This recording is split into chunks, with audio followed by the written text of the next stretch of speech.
Hello dear students, अस्सलाम वालेकुम। कैसे हैं आप और कैसी चल रही है आपकी study? Today the lecture is 7.3, chapter 7, lecture 3। You know कि इस चैप्टर में हम पढ़ रहे हैं वाइब्रेटरी मोशन, ऑसिलेटरी मोशन, तो जिसे स्पेशल तौर पे एक नाम दिया गया है सिंपल हार्मोनिक मोशन। उसकी एग्जांपल हम डिस्कस कर रहे हैं। तो कल से हम सिंपल हार्मोनिक मोशन की स्टैंडर्ड इक्वेशन डिराइव कर रहे हैं। कल हमने दो इक्वेशन डिराइव की थी, एक थी डिस्प्लेसमेंट के बारे में, दूसरी थी वेलोसिटी के बारे में, कि किसी भी लम्हे बॉडी कहाँ होगा और उस वक्त उसकी वेलोसिटी क्या होगी। ये हमारे पास इक्वेशन मौजूद है।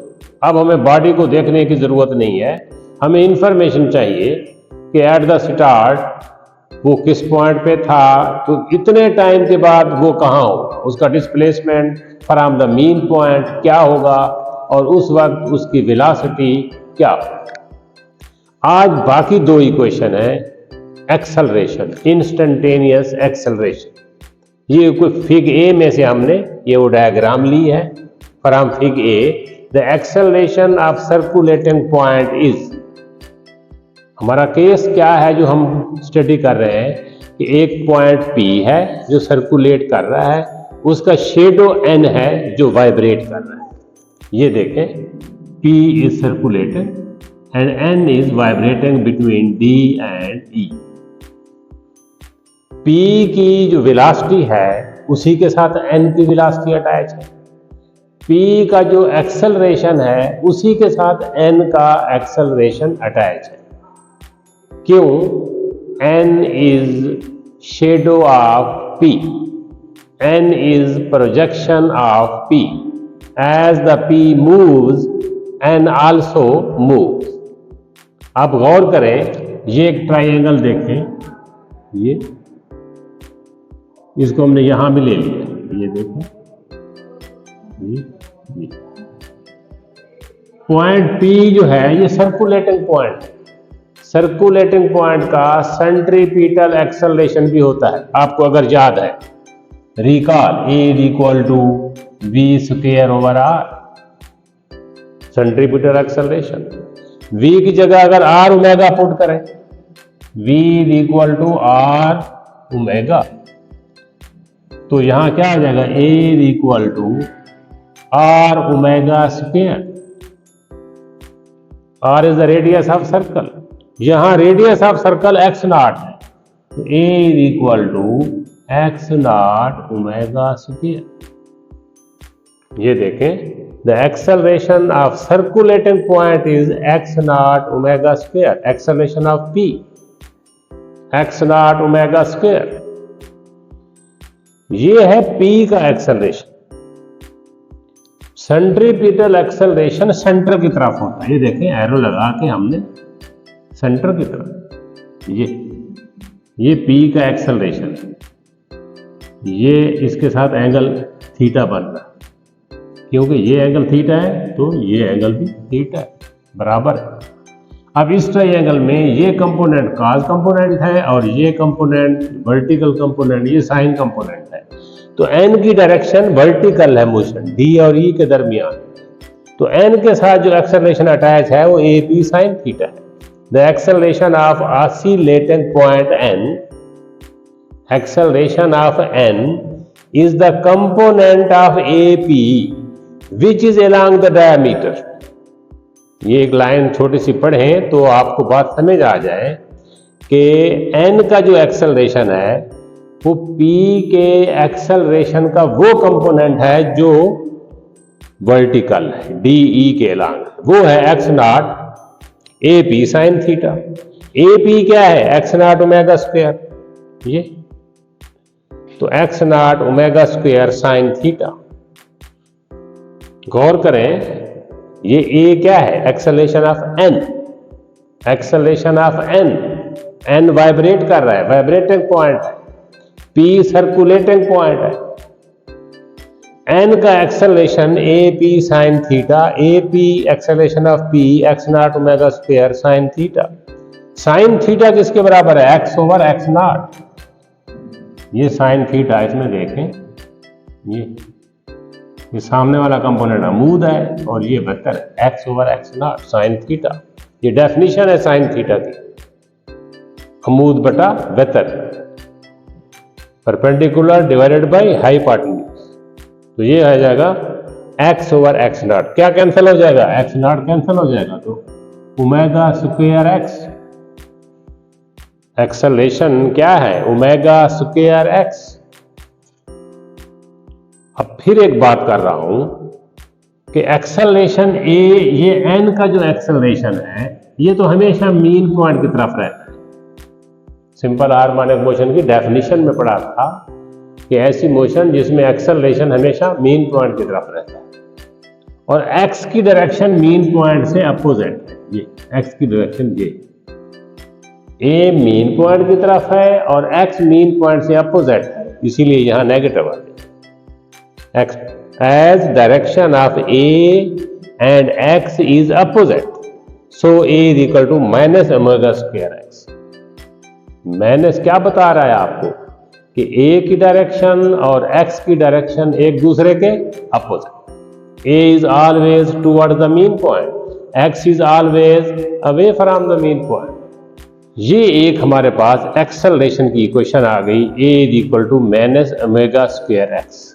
टाइम पीरियड, कोई भी बॉडी वाइब्रेट करता है तो वो उसकी एक वाइब्रेशन में जो टाइम चाहिए वो टाइम पीरियड, डेफिनेशन हम पढ़ चुके हैं। Time required to complete one vibration, तो उसका टाइम पीरियड कितना होगा? अब फिर देखें, एन मूव करता है जब पी मूव करता है। पी यहां था तो एन यहां था, पी यहां आ गया, एन यहां से यहां पहुंच गया। पी आगे जा रहा है, एन वापस आ रहा है। पी यहां पे पहुंचा, एन यहां आ गया, पी वापस आ गया, एन इधर वापस। पी ने एक चक्कर मुकम्मल किया तो एन ने एक वाइब्रेशन मुकम्मल कर ली। फिर सुने मैं क्या कह रहा हूं, what I am saying. I am saying as P complete one rotation, as P complete one rotation, the N complete one vibration. P एक चक्कर मुकम्मल करता है तो N एक वाइब्रेशन मुकम्मल करता है। P का जो चक्कर मुकम्मल करने का टाइम है वही N का टाइम पीरियड है, और चक्कर मुकम्मल करने का टाइम 2 पाई और ओमेगा, चैप्टर 5 में पढ़ चुके हैं। Omega is the angular speed.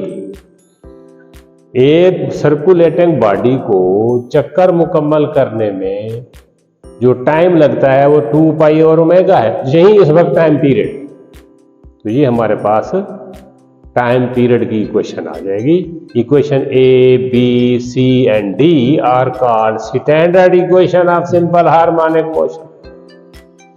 मैंने दोबारा लिख दिया, ये एक्स ए है, ये बी है, ये सी है और ये डी।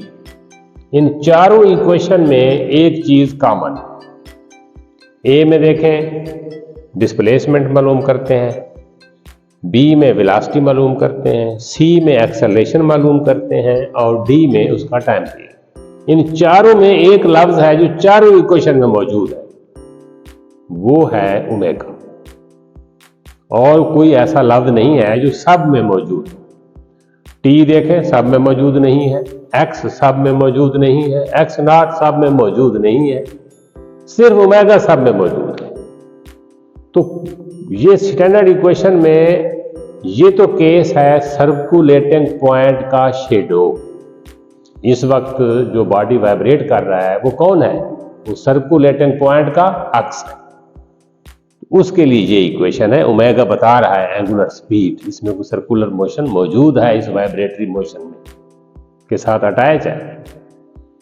अब अगर इसको हम सिंपल पेंडुलम पे ले जाएं तो ओमेगा चेंज हो जाएगा, स्प्रिंग में ले जाएं ओमेगा चेंज हो जाएगा। तो इसका मकसद है ओमेगा ही असल बताता है सिस्टम की नेचर को। Here omega determine the nature of the system. यहाँ ओमेगा सर्कुलर एंगुलर वेलोसिटी है। फिर हम आगे जब सिंपल पेंडुलम पढ़ेंगे, स्प्रिंग को पढ़ेंगे, तो आपको अंदाजा हो जाएगा ओमेगा क्या। एक और चीज है जो हम डिफाइन कर रहे हैं नेक्स्ट में, ये एक ऐसी बात है जिसको ना स्टूडेंट समझना चाहते हैं और ना उनको समझ आती है। आज देखते हैं कि आपका रवैया इसके साथ क्या है। ये है phase of motion. Phase of motion हकीकत में फेज एंगल होता है। फेज ऑफ मोशन जिसको हम मुख्तसरन कह देते हैं, in a brief word we say the phase. Actually this is the phase angle. Phase angle equation देख लें, पहली इक्वेशन डिस्प्लेसमेंट की, x is equal to x naught sine omega t. ये देखिए डिस्प्लेसमेंट की स्टैंडर्ड इक्वेशन है simple harmonic motion. Theta की जगह ओमेगा टी आ गया, x is equal to x naught sine omega t. This is the amplitude, this is the time, this is the angular velocity, this is the displacement. Here the angle theta, ये जो theta is equal to omega t है ना, इस equation को sine theta लिख दें। Theta is equal to omega t is called phase. इसे कहते हैं फेज। ये फेज है।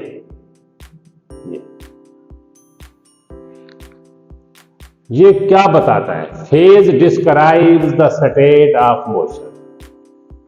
पहली बात तो आप ये समझें कि फेज से मुराद फेज एंगल है, और वो इक्वेशन में कहां खड़ा है? साइन के आगे जो कुछ है ये फेज है। अब दूसरी बात, ये फेज बताता क्या है? ये अहम बात है, स्टेट ऑफ मोशन को बताता है। अब स्टेट ऑफ मोशन से क्या मुराद है? स्टेट ऑफ मोशन से मुराद ये है कि बॉडी इस वक्त कहां है और उसकी डायरेक्शन किधर है। ये है state of motion. Where the body is and what is the direction of that body. Mean point की तरफ जा रहा है या मीन पॉइंट से अवे जा रहा है। बॉडी कहां है और उसकी उस वक्त डायरेक्शन क्या है, ये है फेज का मकसद। अब इसी क्वेश्चन को लिखने का अंदाज ये भी, ओमेगा टी के साथ हमने एक और एंगल जमा कर दिया। ये सारी चीज ब्रैकेट के अंदर है और ये सारी चीज फेज है। ये सारी चीज, पहले फेज ओमेगा टी, अब ओमेगा टी प्लस फाई, ये सारा फेज है। ये नई चीज क्या है? ये है initial phase. Initial phase, phi is called initial phase. ये क्या होता है? Here phi is called initial phase which describe the starting point. Initial phase आपको बताता है कि शुरू में आप कहां थे। जब मोशन शुरू हुई तो आप कहां थे। आप बॉडी ना देखें, आप उसकी मोशन को भी ना देखें, आप सिर्फ यही इक्वेशन देखेंगे। अगर फाई की वैल्यू 0 है स्टार्ट पे, स्टार्ट का मकसद t इज इक्वल टू 0, आप टाइम उस वक्त काउंट करेंगे जब मोशन स्टार्ट होगी ना। एट द स्टार्ट, शुरू में लफ्ज एट द स्टार्ट बोले या at t is equal to 0 बोले, एक ही बात। If phi is 0, body is at mean point. ये देखें, अगर t 0 है, ये एंगल 0 होगा तो p यहां होगा और n यहां होगा, ये मीन पॉइंट है। If phi is 0 and t is equal to 0, body is at the mean point. If phi is equal to pi, start पे t is equal to 0 पे, अगर phi pi by 2 यानी 90 degree के बराबर है, body is at extreme point. अगर ये यहां पहुंच जाता है, ये थीटा 90 हो जाएगा, एंड यहां पहुंच जाएगा, ये एक्सट्रीम पॉइंट है, इनके दरमियान ही वाइब्रेट कर रहा है ना। Try to understand the situation. पहली बात, फेज है क्या? फेज एंगल है। वो बताता क्या है? State of motion. स्टेट क्या है? बॉडी कहां है, उसकी डायरेक्शन क्या है, डिस्प्लेसमेंट, और उस वक्त बॉडी का सिम किस तरफ है। तो आगे मिसाल दी गई है। फिर इनिशियल फेज क्या है? इनिशियल फेज 0 है तो बॉडी मीन पॉइंट पे है, स्टार्ट पे। इनिशियल फेज पाई बाई 2 है तो बॉडी एक्सट्रीम पॉइंट पे है। तो इसको जितना आप तन्हाई में इसके ऊपर गौर करेंगे, 2 मिनट इसको देंगे, तो बात आपको जरूर समझ आएगी। उम्मीद है कि आप ट्राई करेंगे। Thank you very much.